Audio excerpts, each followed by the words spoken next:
Venu de l'autre côté de la Méditerranée, Alexandre Promiot découvre le port d'Alger, façonné par des années de présence française.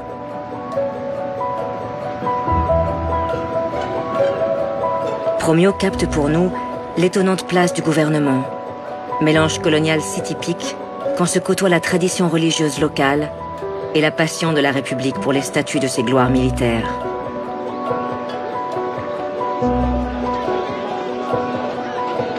L'opérateur est fasciné par l'exotisme méditerranéen qui s'offre à lui. Dans l'objectif de Promiot, la capitale de l'Algérie semble bien sûr apaisée, car cela fait 60 ans que les Français se sont installés ici. Pourtant, cette conquête de l'Algérie a été une véritable guerre, longue et meurtrière.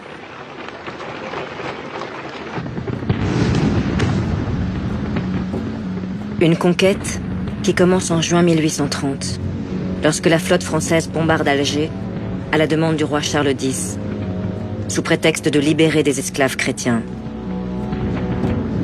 En réalité, le roi veut redonner de l'éclat à son règne et surtout favoriser les armateurs du port de Marseille.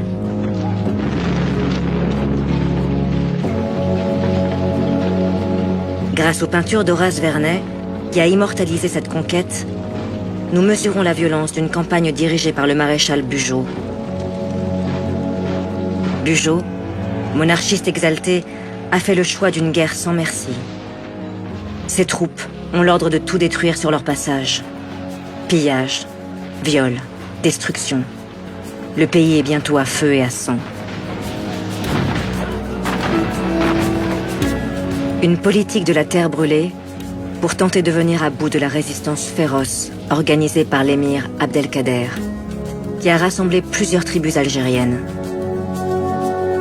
Face à l'acharnement du théologien musulman, Bugeaud manque bientôt de troupes et doit recruter sur place des supplétifs de l'armée française. On choisit alors dans les tribus hostiles à Abdelkader des cavaliers qui forment le premier régiment de spahis algériens.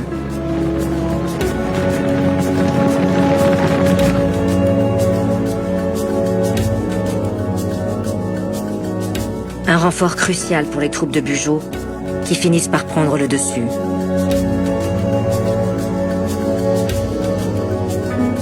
Premier héros d'une nation algérienne qui n'existe pas encore, mais dont il a fait souffler l'esprit, Abdelkader est condamné à l'exil en 1847, comme le seront la plupart des chefs de guerre qui vont se dresser contre la France.